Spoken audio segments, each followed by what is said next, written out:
12th chemistry lecture. आपला chapter चालू आहे बायोमॉलिक्युल्स. याच्यामध्ये आपण प्रोटीन्स हा बायोमॉलिक्युल स्टडी करतोय. मग लास्ट लेक्चरला प्रोटीनच्या बाबतीत बघितलं तर आपण त्याचं प्रायमरी स्ट्रक्चर ऑफ प्रोटीन हे स्टडी केलं होतं. त्यानंतरचा जो नेक्स्ट पार्ट आहे सेकंडरी, टर्शरी, क्वाटर्नरी हे जे स्ट्रक्चर्स आहेत ते तुमच्या सिलेबसमधनं रिड्यूस केलेले आहेत. त्यामुळे त्याच्यानंतरचा जो पुढचा पार्ट आहे तो आता आपण आजच्या लेक्चरमध्ये स्टडी करणार आहोत. चला तर मग आपण आजचं लेक्चर स्टार्ट करूया. Denaturation of proteins. आता याच्यावर तुम्हाला शॉर्ट नोट वगैरे विचारतात. Write a note on denaturation of protein असा क्वेश्चन असतो. मग काय बघा, हे डिनॅच्युरेशन ऑफ प्रोटीन्स म्हणजे high temperature acid base and even agitation can disturb the non covalent interactions responsible for a specific shape of a protein. आता जे high temperature acid किंवा बेस हे जे असतात ते काय असतात, रिस्पॉन्सिबल असतात. प्रोटीनचं जे स्ट्रक्चर आहे ते नॉन कोव्हॅलंट जे स्ट्रक्चर असेल प्रोटीनचं, दिस इज डिनॅच्युरेशन ऑफ प्रोटीन. आता डिनॅच्युरेशन म्हणजे काय होतं, जेव्हा प्रोटीनचं जे नॉन इकोव्हॅलंट स्ट्रक्चर आहे किंवा जे नॉर्मल स्ट्रक्चर जे प्रोटीनचं असेल ते काय होतं, डिस्टर्ब होतं, म्हणजे ते डिस्ट्रॅक्ट होतं किंवा ते डॅमेज होतं. जेव्हा हाय टेम्परेचरला त्याला हिटिंग केले जातात, प्रोटीन्स हाय टेम्परेचरला हिटिंग केले जातात किंवा ॲसिड बेसच्या कॉन्टॅक्टमध्ये आल्यानंतर ते काय होतं तर त्याचं जे नॉर्मल स्ट्रक्चर आहे, ओरिजिनल स्ट्रक्चर आहे ते काय होतं तर निघून जातं, त्याचं डिनेचर होतं. रेग्युलर जे स्ट्रक्चर असेल ते वेगळं स्ट्रक्चर होतं, डिस्ट्रॅक्ट होतं किंवा डॅमेज होतं जे स्ट्रक्चर, त्याला म्हणतात डिनॅच्युरेशन ऑफ प्रोटीन. प्रोटीनचं जे स्ट्रक्चर आहे ते चेंज होतं, त्या कंडिशनला म्हणतात डिनॅच्युरेशन ऑफ प्रोटीन. मग हे कधी होतं तर जेव्हा त्याला हाय टेम्परेचर दिल्यानंतर किंवा जास्त स्ट्रॉंग ॲसिड किंवा बेसच्या कॉन्टॅक्टमध्ये जर प्रोटीन आलं तर त्याचं काय होतं, डिनेचर होतं किंवा डिनॅच्युरेशन, त्याला म्हणतात डिनॅच्युरेशन ऑफ प्रोटीन किंवा डिनेचर ऑफ प्रोटीन. मग आता तुम्हाला डेफिनेशन दिले, the डिनॅच्युरेशन is the process by which molecular shape of protein changes without breaking the amide or peptide bonds that form in the primary structure. आता जे primary स्ट्रक्चरमध्ये peptide bond जो तयार होत होता किंवा त्यालाच अमाइड बॉन्ड म्हणतात, C+ONH हा बॉन्ड होता. त्याच्यामध्ये बघा कोणता बॉन्ड होता तर हा C+O किंवा इथं लिहिते C+ONH. कोणता बॉन्ड होता, C+ONH बॉन्ड, CONH हा जो ग्रुप होता तो कोणता होता तर पेप्टाइड लिंकेज किंवा त्यालाच म्हणतात अमाइड लिंकेज. जो प्रायमरी स्ट्रक्चरमध्ये असतं जे पेप्टाइड लिंकेज आणि अमाइड लिंकेज, तो जो बॉन्ड आहे तो काय होतो, तो चेंज होत नाही विदाऊट डॅमेजिंग किंवा विदाऊट ब्रेकिंग. हा बॉन्ड ब्रेक न होता फक्त बाकीचं जे प्रोटीनचं स्ट्रक्चर असतं किंवा त्याचा जो मॉलिक्युलर शेप असतो तो चेंज होतो. त्या प्रोसेसला म्हणतात डिनॅच्युरेशन. डेफिनेशन आहे बघा, कधी होतं हे, फक्त जेव्हा तुम्ही त्याला हाय टेम्परेचर दिल्यानंतर, जास्त टेम्परेचर झाल्यानंतर किंवा ॲसिड आणि base. So denaturation is the process by which molecular shape of protein changes without breaking of amide or peptide bonds that from the primary structure. Primary स्ट्रक्चरमध्ये जो पेप्टाइड बॉन्ड तयार होतो तो ब्रेक न होता मॉलिक्युलर शेप काय होतो प्रोटीनचा चेंज होतो. जर तुम्हाला आपल्या ताप आल्यावर पण बघा बॉडीचं काय होतं, टेम्परेचर वाढतं. जेव्हा फिवर कंडिशनमध्ये, इन फिवर कंडिशन बॉडीचं जे टेम्परेचर वाढतं तेव्हा टेम्परेचर वाढल्यानंतर काय होतं, जी अनवॉन्टेड प्रोटीन्स आहेत शरीरात, जे अनवॉन्टेड प्रोटीन्स असतील जे गरजेचे नाही आहेत ते काय होतात, डिनेचर होतात. त्याचा शेप काय होतो, बदलतो. त्यामुळं वर्षातून एकदा दोनदा ताप येणं पण चांगलं आहे, कारण त्याच्यामुळे काय होतात, जे हाय टेम्परेचर झाल्यामुळे बॉडीचं टेम्परेचर वाढल्यामुळे काय होतात, जी प्रोटीन्स असतात ती काय होतात, डिनेचर होतात. जी गरजेची नाही आहेत प्रोटीन्स किंवा अनवॉन्टेड वगैरे जे आहेत ते काय होतं, डिनेचर होतं, म्हणजे त्याचा मॉलिक्युलर शेप काय होतो तर बदलतो. त्यामुळे ते फिवर पण येणं चांगलं असतं, म्हणजे आपली इम्युन सिस्टीम चालू आहे हे त्याचं ते इंडिकेट करत असतं. त्याच्यासाठी जेव्हा फिवर येतो तेव्हा ही प्रोसेस होते. जेव्हा तर काय होतात, जे प्रोटीन्स असतात शरीरात ते काय होतात, डिनेचर होतात, त्याचा मॉलिक्युलर शेप काय होतो, चेंज होऊ शकतो. सो हाय टेम्परेचरला ॲसिड बेसच्या कॉन्टॅक्टमध्ये आल्यानंतर काय होतात, प्रोटीन्स डिनेचर होतात. त्या प्रोसेसला म्हणतात denaturation of proteins. Denaturation results in disturbing the secondary, tertiary or quaternary structure of proteins. Denature काय होतं तर जे सेकंडरी, टर्शरी आणि क्वाटर्नरी स्ट्रक्चर्स आहेत प्रोटीनचे ते काय आपण स्टडी केले नाहीत, पण ते स्ट्रक्चर काय होतात, डिस्टर्ब होतात, त्याचा शेप त्यामुळे चेंज होतो. पण जो प्रायमरी स्ट्रक्चरमध्ये जो अमाइड बॉन्ड आहे किंवा पेप्टाइड बॉन्ड आहे त्याच्यामध्ये काही चेंज होत नाही. ते सोडून जे दुसरं जे स्ट्रक्चर असतं प्रोटीनचं त्याच्यामध्ये काय होतं, चेंज होतो. म्हणजे सेकंडरी, टर्शरी आणि क्वाटर्नरी स्ट्रक्चरमध्ये प्रोटीनचे काय होतो, चेंज होतो किंवा डिस्टर्ब होतात ते structure. This cause change in properties of protein and the biological activity is often lost. त्याच्यामुळे काय होतं, त्या प्रोटीनचा जो प्रोटीनच्या प्रॉपर्टीमध्ये तर शेप चेंज झाला तर त्याचे काय होतात, प्रॉपर्टी चेंज होतात. त्यामुळे प्रोटीनच्या ज्या प्रॉपर्टी असतील त्या प्रॉपर्टीमध्ये चेंज होतो आणि त्याची बायोलॉजिकल जी ॲक्टिव्हिटी असते ती पण काय होते, लॉस्ट होते. जी बायोलॉजिकल ॲक्टिव्हिटी असेल प्रोटीनची ती पण लॉस्ट होते आणि त्याच्या शेपमध्ये त्याच्या प्रॉपर्टीमध्ये चेंज होतो. तुम्हाला ॲडिशनल इन्फॉर्मेशनसाठी दिले. डू यू नो मध्ये globular proteins are typically folded with hydrophobic side chains in the interior and polar residue on the outside. आता जे ग्लोब्युलर प्रोटीन्स असतात म्हणजे कसल्या शेपचे, जे स्पेरिकल शेपचे जे प्रोटीन्स असतील त्याला काय म्हणतात, तर ग्लोब्युलर प्रोटीन्स. असे जे प्रोटीन्स असतील ते ग्लोब्युलर प्रोटीन्स असतात स्पेरिकल साईडचे.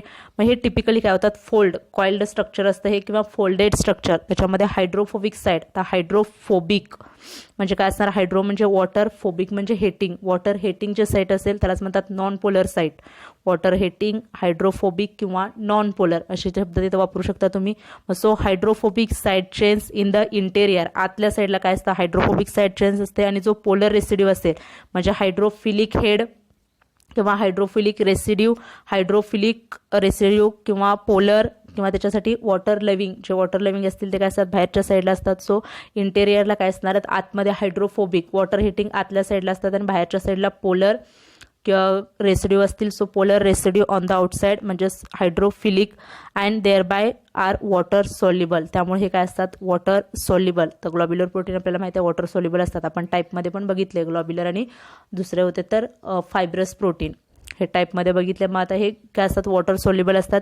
डिनॅच्युरेशन expose the hydrophobic region of globular proteins and makes them water insoluble. बघा आता जे ग्लोब्युलर प्रोटीनचं जर डिनेचर झालं, जे ग्लोब्युलर प्रोटीन्स आहेत त्याचं जर डिनेचर झालं म्हणजे हाय टेम्परेचरला ते एक्सपोज झालं किंवा ॲसिड किंवा बेसच्या वगैरे कॉन्टॅक्टमध्ये आलं तर त्याचं काय होतं, डिनेचर होतं. म्हणजे त्याच्या प्रॉपर्टी काय होतात, चेंज होतात. विदाउट चेंजिंग त्याच्यातला अमाइड अँड पेप्टाइड बॉन्ड तो चेंज न होता त्याच्यातल्या काय होणार आहेत, प्रॉपर्टी, केमिकल प्रॉपर्टी किंवा बायोलॉजिकल ॲक्टिव्हिटी काय होतात, चेंज होतात. म्हणजेच काय होतं, ते एक्सपोज कशाला होतं, जे हायड्रोफोबिक रिजन आहे, जो हायड्रोफोबिक रिजन आहे त्याला एक्सपोज होतं. आतल्या साईडचा जो इंटेरियर पार्टला असतो हायड्रोफोबिक पार्ट त्याला एक्सपोज होतं ग्लोब्युलर प्रोटीनच्या आणि काय त्याला काय करतं, त्याची जी प्रॉपर्टी आहे वॉटर इनसॉल्युबलची ते काय करतं, वॉटर सॉल्युबल इनसॉल्युबलला सॉल्युबलमध्ये कन्वर्ट होतं. असं काय होतं, त्याचं डिनेचर, त्याचं जो अगोदरचं जे नेचर असतं ते नेचर काय करतं, हे चेंज करतं. त्याच्या प्रॉपर्टी, त्याचं शेप वगैरे चेंज करायचं काम करत असतं, डिनेचर प्रोसेसमध्ये होतं.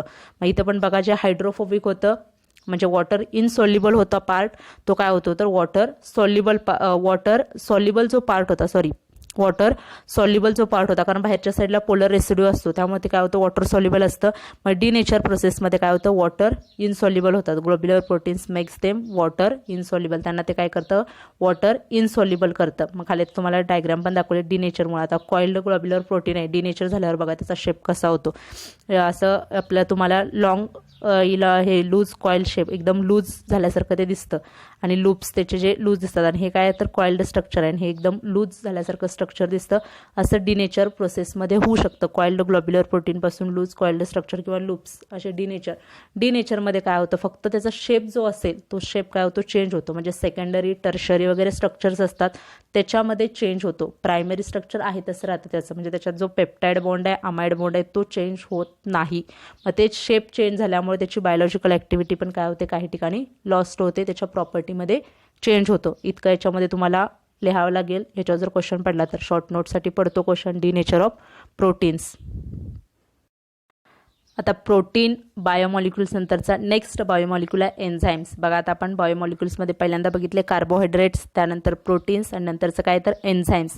तर हे एन्झाईम म्हणजे पण काय असतात, प्रोटीन्सच असतात. काही प्रोटीन्स एन्झाईम म्हणून ॲक्ट होतात, जसं अल्फा अमायनो ॲसिडपासून काय झाले, प्रोटीन्स तयार झाले आणि त्यातले काही प्रोटीन्स काय होतात तर एन्झाईम म्हणून ॲक्ट होतात. त्यामुळे जे एन्झाईम असतील, all enzymes are proteins but all proteins are not enzyme. बघा मी जे सेंटेन्स सांगते ते लक्षात ठेवा, ऑल एन्झाईम्स आर प्रोटीन्स, कारण सगळे जे एन्झाईम्स असतील ते काय असतात, प्रोटीन्सच असतात. कारण प्रोटीन एन्झाईम म्हणून ॲक्ट होतं. काही प्रोटीन्स, जे सगळे प्रोटीन्स नाही, फक्त काही त्याच्यातले proteins, some of proteins acts as a enzyme.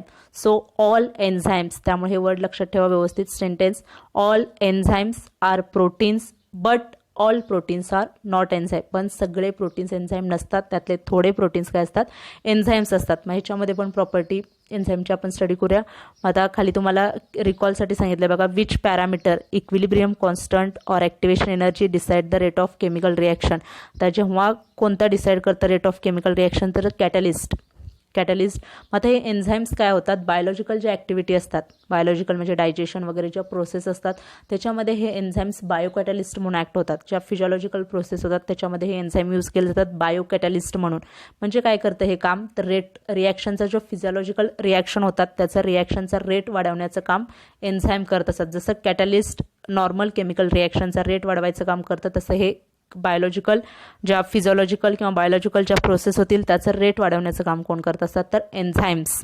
आता what is the influence of catalyst on activation energy. Activation एनर्जीचा कॅटलिस्टचा ॲक्टिवेशन एनर्जीवर काय इन्फ्लुएन्स होतोय, मला वाटतं chemical kinetics.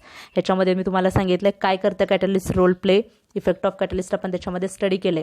Effect of catalyst काय करतं, ॲक्टिवेशन एनर्जी लोअर करतं. जे ॲक्टिवेशन एनर्जी असते ते ॲक्टिवेशन एनर्जी लोअर करायचं काम करतं.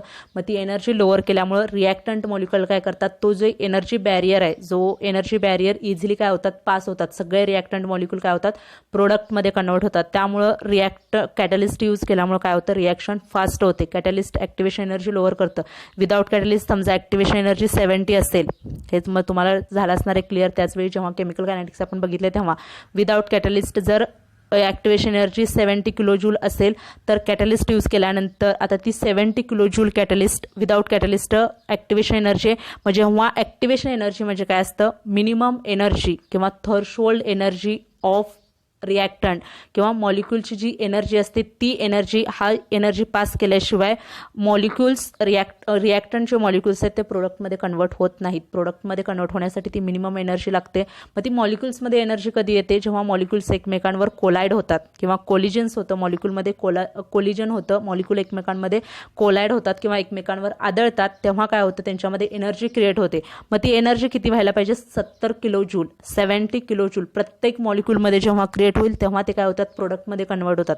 पण हे प्रॅक्टिकली काय होतं, प्रत्येक मॉलिक्युल ती एनर्जी ॲक्वायर करू शकत नाहीत. मग जेव्हा तुम्ही कॅटलिस्ट यूज करता तेव्हा ते कॅटलिस्ट काय करतं, ही जी लो एनर्जी आहे ती लोअर करायचं काम करतं. मग एनर्जी शक्यतो हे कॅटलिस्ट 52 किंवा 50 पर्यंत आणतात. ही एनर्जी 70 to 50 किंवा 52 किलोजूल पर्यंत जर ती एनर्जी त्यांनी आणली, म्हणजेच काय केलं, ॲक्टिवेशन एनर्जी लोअर केली. ॲक्टिवेशन एनर्जी लोअर झाली म्हणजेच काय होतात, हे जे रिॲक्टंट मॉलिक्युल असतील इझिली ही एनर्जी काय करू शकतात, पास करू शकतात. एवढी एनर्जी ॲक्वायर करू शकतात आणि प्रोडक्टमध्ये कन्वर्ट होऊ शकतात. कारण ह्या जेव्हा 70 किलोजूल एनर्जी ॲक्वायर करायला त्यांना वेळ लागणार आहे, पण तीच 50 किलोजूल एनर्जी असेल, 50 किलोजूल एनर्जी असेल तर ते काय करू शकतील, इझिली ॲक्वायर करू शकतील आणि रिॲक्शन काय होईल, फास्ट होईल. हा तिथे कॅटलिस्टचा रोल असतो. कायनेटिक्स सांगताना पण तुम्हाला सांगितलं होतं, कायनेटिक्सचा वाटल्यास तो व्हिडिओ बघा, त्याच्यामध्ये पण आहे activation energy, effect of catalyst on activation energy. Activation energy ते लोअर करतं. लोअर केल्यामुळे काय होतात, रिॲक्टंट इझिली प्रोडक्टमध्ये कन्वर्ट होतं. मग हे तुम्हाला रिकॉल फक्त सांगितले. आता बघा आता एन्झाईम काय असतात, कॅटलिस्टच असतात, फक्त बायोकॅटलिस्ट. काय म्हणायचं ना, बायोकॅटलिस्ट ज्या बायोलॉजिकल रिॲक्शन किंवा बायोलॉजिकल प्रोसेस होतात त्याच्यामध्ये ते कॅटलिस्ट म्हणून ॲक्ट होतं. A very large number of chemical reaction takes place in our बॉडीमध्ये काय होतात, large number of chemical reaction takes place, large number of chemical reaction होत असतात. These are brought about at the physiological pH of 7.4 at the body temperature 37 degree Celsius with the help of biological catalyst called enzymes. मग त्या physiological reaction कशाच्या प्रेझेन्समध्ये होतात, तर बघा pH नॉर्मलच pH असतो 7.4. हा कशाचा pH आहे, स्लाइटली अल्कलाइन pH आहे, ब्लडचा pH. किती आहे pH, हा ब्लडचा pH. जर ह्या pHमध्ये 0.02चा जरी डिफरन्स झाला, बघा 7.4 मध्ये थोड्या जरी pHचा डिफरन्स झाला तरी काय होते, डेथ होऊ शकते. 0.2चा जरी डिफरन्स झाला त्या pHमध्ये तरी डेथ होऊ शकते. त्यामुळं हा बायोलॉजिकल pH तिथे मेंटेन ठेवावा लागतो किंवा त्या pHलाच काय होतात, ह्या रिॲक्शन होतात, बायोलॉजिकल रिॲक्शन होत असतात. ब्लडचा तो pH आहे 7.4. These are brought about and physiological pH of 7.4 and the body temperature. हे तो सगळ्यांनाच माहिती आहे, बॉडी टेम्परेचर किती असतं, normal body temperature 37 degree Celsius. Normal body temperature 37 degree Celsius with the help of biological catalyst called enzyme. त्या ज्या reactions होतात बॉडीमध्ये त्या कशाच्या प्रेझेन्समध्ये होतात तर pH 7.4, टेम्परेचर 37 डिग्री सेल्सिअस आणि कॅटलिस्ट कोणता असतो बायोलॉजिकल कॅटलिस्ट इथं एन्झाईम. एन्झाईमच्या प्रेझेन्समध्ये ह्या रिॲक्शन होतात. आता खाली एक्झाम्पल दिले बघा एक. For example insulin. इन्सुलिन पण काय प्रोटीन आहे. आपण ह्याच्यामध्ये पण बघितलं होतं टाईप्स ऑफ प्रोटीनमध्ये हे काय प्रोटीन आहे किंवा हार्मोन पण आहे. इन्सुलिन काय तर हार्मोन जे डायबेटिक असतं, शुगर लेवल बॉडीमधली जी शुगर लेवल आहे ते कंट्रोल करायचं काम कोण करत असतं इन्सुलिन हार्मोन किंवा इन्सुलिन प्रोटीन म्हटलं तरी चालेल किंवा एन्झाईम म्हणून पण. बघा प्रोटीन्सचं आहे काय होतं एन्झाईम म्हणून ॲक्ट होतं. मग दिले for example insulin and enzyme secreted by pancreas. कोण सिक्रेट करतं आता जे बायोलॉजिकल स्टुडंट असतील त्यांना माहीत असेल. पॅनक्रियाजमधल्या ज्या बीटा सेल्स असतात कोणत्या सेल्स आयसलेट्स ऑफ बीटा सेल्स ज्या बीटा सेल्स असतात पॅनक्रियाजमधल्या त्या काय सिक्रेट करत असतात हे इन्सुलिन हार्मोन.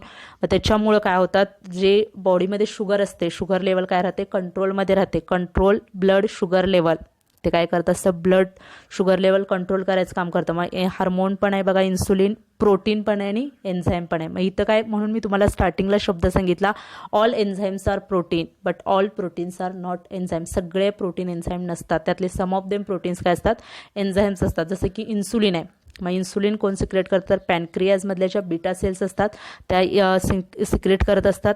ते काय काम करतात तर कंट्रोल ऑफ शुगर लेवल. त्यानंतर आहे amylase and enzyme present in saliva. आता अमायलेज कुठं असतं तर सलायवामध्ये जो तुमच्या माउथ कॅव्हिटीमध्ये ओरलमध्ये जो असतो हे अमायलेज एन्झाईम असतं त्याच्यामध्ये सलायवा. त्या सलायवामध्ये काय असतं हे अमायलेज एन्झाईम ते काय करतं हायड्रोलिसिस स्टार्च. आता जे आपण पदार्थ खातो जो अन्नाचा घास म्हणतात तो आतमध्ये असतो आपल्या तोंडात जो आपण घेतो फूड मटेरियल जे असतं त्याच्यामध्ये जास्त प्रमाणात काय असतं स्टार्च असतं. ते स्टार्च हायड्रोलाइज करायचं काम कोण करत असतं हे अमायलेज एन्झाईम जे सलायवामध्ये असतं. सलायवा म्हणजे जी लाळ म्हणतात तोंडामध्ये जी लाळ असते त्या लाळेत जे तो अमायलेज हा हे एन्झाईम असतं ते काय करत असतं त्या स्टार्चला हायड्रोलाइज करायचं ते काम करतं. याची तुम्हाला एन्झाईमची एक्झाम्पल दिलेत. Chemically enzymes are proteins. चला बघा केमिकली एन्झाईम्स काय आहेत प्रोटीन्स आहेत. Every living cell contain at least 1000 different enzyme. प्रत्येक लिव्हिंग सेलमध्ये जी काय लिव्हिंग सेल असेल तुम्हाला माहिती आहे basic structural unit structure and functional unit of life काय असतं सेलपासून परत तुमचे टिश्यूपासून बॉडी किंवा ऑर्गन वगैरे असं तयार होत जातात.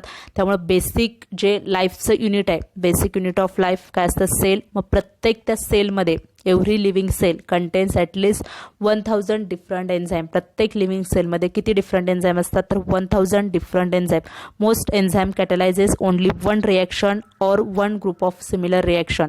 मोस्ट ऑफ द एन्झाईम्स काय करतात कॅटलिज ओनली वन रिॲक्शन. फक्त एक रिॲक्शन कॅटलिस्ट करू शकतात. तिथे एकच एन्झाईम स्पेसिफिक एन्झाईम त्याला काय म्हणतात हायली स्पेसिफिक. जेव्हा फक्त तो एकाच रिॲक्शनसाठी तो एकच आपल्याला कॅटलिस्ट लागतो तो कॅटलिस्ट असेल तरच ती रिॲक्शन होते. अशी जेव्हा कंडिशन असते तेव्हा त्याला म्हणतात स्पेसिफिक एन्झाईम्स. किंवा त्याचा एखादा ग्रुप सिमिलर रिॲक्शनचा जो ग्रुप असेल त्याला ते कॅटलाइज करायचं काम करतं त्या एन्झाईम्सला म्हणतात हायली स्पेसिफिक. म्हणून बघा जर तुम्हाला डेफिनेशन विचारली हायली स्पेसिफिक एन्झाईम्स तर काय होणार the enzymes which catalyses only one reaction or one group of similar reactions. त्याच ग्रुपमधल्या जर सिमिलर रिॲक्शन असतील किंवा एक ओनली वन रिॲक्शन कॅटलाइज करत असेल तर त्या एन्झाईमला म्हणतात highly specific enzyme. So most of the enzyme catalysed only one reaction or one group of similar reactions. These enzymes are called catalyst किंवा त्या एन्झाईमला म्हणायचं हायली स्पेसिफिक एन्झाईम्स. आणि तो जो फिनॉमिनॉन तिथं होतो कॅटॅलिसिसचा त्याला म्हणतात highly specific. You learn that a mineral acid can catalyse hydrolysis of many types of compound such as ester acetals and amides. आता आपण बघितले मिनरल जे ॲसिड्स असतात ते काय करतात काय कॅटलिस्ट करायचं काम करतात हायड्रोलिसिस. जे मिनरल ॲसिड्स असतील म्हणजे H+ फक्त आपण ॲरोवर लिहितो ते मिनरल ॲसिड्स काय कॅटलिस्ट करतात तर hydrolysis of many types of compound काय करायचं करतात हायड्रोलिसिस. आता हायड्रोलिसिस मी तुम्हाला सांगितलं ॲसिड हायड्रोलिसिस वगैरे असतं. काय करतो आपण हायड्रोलिसिसमध्ये फक्त वॉटर ॲड करतो इन प्रेझन्स ऑफ ॲसिड. फक्त वॉटर तिथं ॲड करायचं असतं. मग ते हायड्रोलिसिस काय कशाला हायड्रोलिसिस केलं जातं इस्टरचं हायड्रोलिसिस होतं. इस्टरचं हायड्रोलिसिस झाल्यापासून त्याच्यापासून आपल्याला अल्कोहोल आणि काय मिळतं ॲसिड मिळतं इस्टरच्या हायड्रोलिसिसपासून. तसंच आहे इस्टरचं हायड्रोलिसिस होऊ शकतं किंवा अमाइड ॲसिटल्स ह्या ग्रुपचं काय होतं हायड्रोलिसिस होतं. In contrast and enzyme that catalyses hydrolysis of amide will not work on ester or acetal. मग आता बघा तुम्हाला जर एन्झाईम एखादं एन्झाईम आहे, आता हे मिनरल ॲसिड जे असतील म्हणजे HCl असेल H2SO4 कोणतंही ॲसिड असेल, कोणतंही ॲसिड आपण यूज केलं तरी हायड्रोलिसिस होऊ शकतं. कशाचं इस्टरचं ॲसिटल आणि अमाइड्स तेच ॲसिड जर तुम्ही HCl जरी यूज केलं जे मिनरल ॲसिड आहे HCl ते हायड्रोलिसिस इस्टरला पण हायड्रोलिसिस करतं, ॲसिटलला पण करतं, अमाइडला पण करतं. पण एन्झाईमच्या बाबतीत काय होतं एक स्पेसिफिक एन्झाईम असतं जे एन्झाईम इस्टरला जे एन्झाईम हायड्रोलिसिस करणार आहे ते ॲसिटलला करत नाही, अमाइडला करत नाही. म्हणून त्याला काय म्हणतात हायली स्पेसिफिक. कारण त्याच्या ग्रुपमधल्या इस्टर दुसरा इस्टर असेल तर त्याला ते स्पेसिफिक ते काय करू शकतं हायड्रोलिसिस करू शकतो. जर इस्टरला हायड्रोलिसिस करणार एन्झाईम असेल म्हणजे समजा जर ह्याचं इस्टर असेल मिथाईल ग्रुपचं असेल किंवा मिथाईल एक इस्टर असेल इस्टर ग्रुपमधलाच दुसरी रिॲक्शन असेल तर ते हायड्रोलिसिस करतं. पण अमाइडला किंवा ॲसिटलला काय करणार नाही ते हायड्रोलिसिस करणार नाही. मग तेच दिले बघा in contrast and enzyme catalyses hydrolysis of amide. आता अमाइडसाठी सांगितलं मी तुम्हाला इस्टरसाठी सांगितलं. जर अमाइडला हायड्रोलिसिस करत असेल तर ते इस्टरला आणि ॲसिटलला हायड्रोलिसिस करणार नाही. किंवा एन्झाईम इस्टरला हायड्रोलिसिस करत असेल तर तेच एन्झाईम ॲसिटल आणि अमाइडला हायड्रोलिसिस करणार नाही. जसं स्पेसिफिक जसं एखाद्या टॅबलेटच्या बाबतीत पण असतं बघा, एखाद्या औषध म्हणतो आपण टॅबलेट गोळी त्याच्या बाबतीत पण डोकेदुखीसाठी आणली तर ती फक्त डोकेदुखीवर वर्क करते, सर्दीसाठी ती त्याचा उपयोग होत नाही. तसंच असतं हे एन्झाईमच्या बाबतीत. ते एन्झाईम काय करतं फक्त अमाइड जे असेल अमाइडला हायड्रोलिसिस करत असेल तर ते इस्टर आणि ॲसिटलला हायड्रोलिसिस करत नाही. अशी एन्झाईमची काय असते ॲक्शन असते स्पेसिफिक ॲक्शन.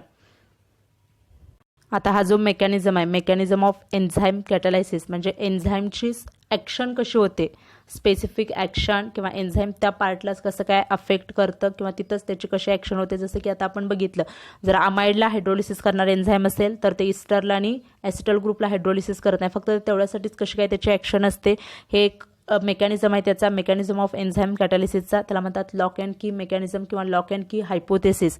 तो आता आपण नेक्स्ट लेक्चरला स्टडी करूया. आजचं लेक्चर आपण इथंच स्टॉप करू. हा जो मेकॅनिझम आहे तो नेक्स्ट लेक्चरला स्टडी करू. आजचं जे झालं तेवढं स्टडी करा. थँक्यू.